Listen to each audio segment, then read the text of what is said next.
जय श्री राधे कृष्ण। आप सभी का आपके अपने YouTube channel VK Mishra present में बहुत बहुत स्वागत है। आइए आज आप सब सुनेंगे भौम प्रदोष मंगल प्रदोष व्रत की कथा। जब भी मंगलवार के दिन प्रदोष का व्रत पड़ता है तो इसे भौम प्रदोष या मंगल प्रदोष व्रत के नाम से जाना जाता है। प्रदोष के व्रत में विशेष प्रकार से भगवान शिव का, माता पार्वती की पूजा करनी चाहिए और भौम प्रदोष के दिन हनुमान जी का भी पूजन करना चाहिए तथा शिव परिवार का पूजन करना चाहिए। इस दिन विशेष प्रकार से प्रदोष काल के समय में भगवान शिव जी का पूजन करना चाहिए। भगवान शिव जी प्रदोष काल के समय में जो कि प्रसन्न मुद्रा में होते हैं और इस दौरान जो भी भगवान का पूजन करते हैं तो इससे भगवान शिव अपने भक्तों के सभी प्रकार के दुख और कष्टों को दूर कर देते हैं तथा सुख और समृद्धि का आशीर्वाद प्रदान करते हैं। मंगलवार प्रदोष का व्रत धारण करने से रोगों से मुक्ति तथा स्वास्थ्य लाभ की प्राप्ति होती है तथा 100 गायों को दान करने के समान पुण्य फलों की प्राप्ति होती है। तो आइए सुनते हैं मंगल प्रदोष भौम प्रदोष व्रत की कथा। तो बोलिए प्रेम से भगवान भोलेनाथ की जय, माता पार्वती की जय, हनुमान जी महाराज की जय, सर्व देवी देवता की जय। कथा के अनुसार एक बार शौनक ऋषि ने श्री सूत जी से बोला कि हे प्रभु, दया करके आप मंगल प्रदोष व्रत की कथा का वर्णन कीजिए, आपकी अति कृपा होगी। श्री सूत जी बोले, अब मैं मंगल त्रयोदशी प्रदोष व्रत का विधि विधान आपको कहता हूँ। मंगलवार का दिन व्याधियों का नाशक है। इस व्रत में एक समय व्रती को गेहूं और गुड़ का भोजन करना चाहिए। दिव्य प्रतिमा पर लाल रंग का फूल चढ़ाना और स्वयं लाल वस्त्र धारण करना चाहिए। इस व्रत के करने से मनुष्य सभी पापों व रोगों से मुक्त हो जाता है।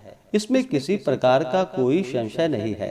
अब मैं आपको उस बुढ़िया की कथा सुनाता हूँ जिसने यह व्रत किया, वह मोक्ष को भी प्राप्त किया। अत्यंत प्राचीन काल की घटना है। एक नगर में एक बुढ़िया रहती थी। उसके मंगलिया नाम का एक पुत्र था। वृद्धा को हनुमान जी पर बड़ी आस्था थी। वह प्रत्येक मंगलवार को हनुमान जी का व्रत रखकर यथाविधि उनका भोग लगाती थी। इसके अलावा मंगलवार को न तो घर लीपती थी और न ही मिट्टी खोदती थी। इसी प्रकार से व्रत रखते हुए जब उसे काफी दिन बीत गए तो हनुमान जी ने सोचा कि चलो आज इस वृद्धा की श्रद्धा की परीक्षा करें। वे साधु का वेश धारण करके उसके द्वार पर जा पहुँचे और पुकारा कि है कोई हनुमान भक्त जो हमारी इच्छा पूरी करे।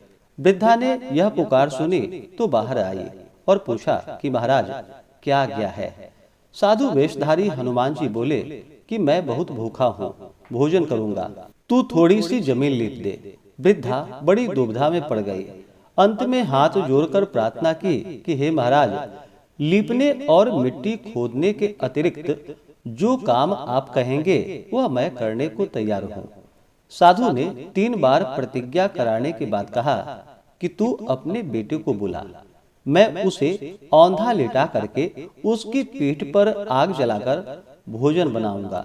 वृद्धा ने सुना तो उसके पैरों के तले की धरती खिसक गई, मगर वह वचन हार चुकी थी। उसने मंगलिया को पुकारकर साधु महाराज के हवाले कर दिया, मगर साधु ऐसे ही मानने वाले नहीं थे।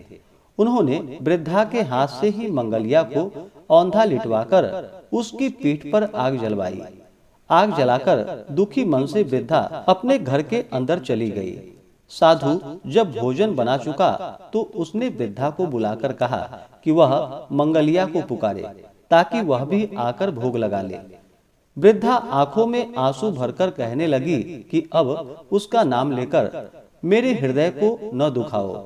लेकिन साधु महाराज नहीं माने तो वृद्धा को भोजन के लिए मंगलिया को पुकारना ही पड़ा। पुकारने की ही देर थी कि मंगलिया बाहर से हंसता हुआ घर में दौड़ा आया। मंगलिया को जीता जागता देख करके वृद्धा को सुखद आश्चर्य हुआ। वह साधु महाराज के चरणों में गिर पड़ी। साधु महाराज ने उसे अपने असली रूप के दर्शन दिए। हनुमान जी को अपने आंगन में देखकर वृद्धा को लगा कि उसका जीवन सफल हो गया है। इस प्रकार से जो भी मंगलवार प्रदोष का व्रत धारण करते हैं तो भगवान शिव हनुमान जी की कृपा से उनके सभी प्रकार के दुख और कष्ट दूर होते हैं। तो बोलिए प्रेम से भगवान भोलेनाथ की जय, माता पार्वती की जय, हनुमान जी महाराज की जय, सर्वदेवी देवता की जय। श्रावण मास कृष्ण पक्ष की त्रयोदशी तिथि प्रारंभ समय 22 जुलाई 2025 दिन मंगलवार सुबह 7:07 और त्रयोदशी तिथि की जो समाप्ति है वह 23 जुलाई 2025 दिन बुधवार सुबह 4:40 पे त्रयोदशी तिथि की समाप्ति है। तो सभी भक्तजन प्रदोष का व्रत जो कि प्रदोष व्यापनी के अनुसार 22 जुलाई 2025 दिन मंगलवार को धारण करेंगे।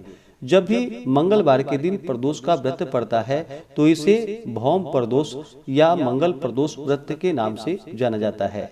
इस दिन व्रत को धारण करने से रोगों से मुक्ति और स्वास्थ्य लाभ की प्राप्ति होती है। 22 जुलाई प्रदोष व्रत के दिन ब्रह्म मुहूर्त का समय सुबह 4:14 से सुबह 4:56 तक होगा। सूर्योदय का समय सुबह 5:20, सूर्यास्त शाम 6:48 होगा। राहु काल का समय दोपहर 3:26 से शाम 5:07 तक होगा। राहु काल समय के दौरान कोई भी शुभ कार्य या नया कार्य नहीं करना चाहिए, इस बात का ध्यान रखें। प्रातः काल पूजा का शुभ मुहूर्त सुबह 4:35 से सुबह 5:37 तक होगा। विजय मुहूर्त का समय दोपहर 2:44 से दोपहर 3:25 तक होगा।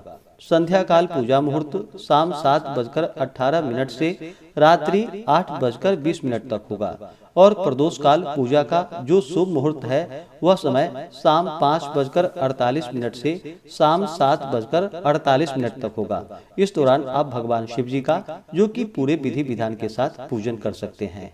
नक्षत्र मृगशिरा होगा शाम 4:24 तक, उसके बाद आद्रा नक्षत्र होगा। योग ध्रुव होगा दोपहर 3:32 तक, उसके बाद व्याघात योग होगा। द्विपुष्कर योग भी बन रहा है 22 जुलाई को जो कि सुबह 5:37 से सुबह 7:05 तक होगा। इस दिन पूजन के लिए चाहिए कि सुबह ब्रह्म मुहूर्त में उठ करके नित्य क्रियाओं से निवृत्त होकर के स्नान आदि करके शुद्ध वस्त्र धारण करके व्रत का संकल्प ले भगवान से प्रार्थना करे कि आज मैं प्रदोष का व्रत धारण करने जा रहा हूँ या करने जा रही हूँ। इस प्रकार से भगवान से प्रार्थना करें। आपके मन में जो भी इच्छा हो, जो भी कामना हो, वह भगवान शिव जी से कहें। मंगल प्रदोष व्रत के दिन इस दिन विशेष प्रकार से भगवान शिव, माता पार्वती, शिव परिवार तथा हनुमान जी की पूजा करनी चाहिए। इस दिन सुबह के वक्त और खास करके प्रदोष काल के समय में भगवान का पूरे विधि विधान के साथ पूजन करें। भगवान शिव जी का जल से अभिषेक करें, पंचामृत से अभिषेक करें, शुद्ध गंगा जल से अभिषेक करें। भगवान को वस्त्र चढ़ाएं, यज्ञोपवीत चढ़ाएं, अक्षत, चंदन, पुष्पों की माला अर्पित करें। बेलपत्र, शमी पत्र, भांग, धतूरा आदि भगवान को अर्पित करें। धूप दीप दिखाएं, अनेक प्रकार का नैवेद्य आदि भगवान को अर्पित करें।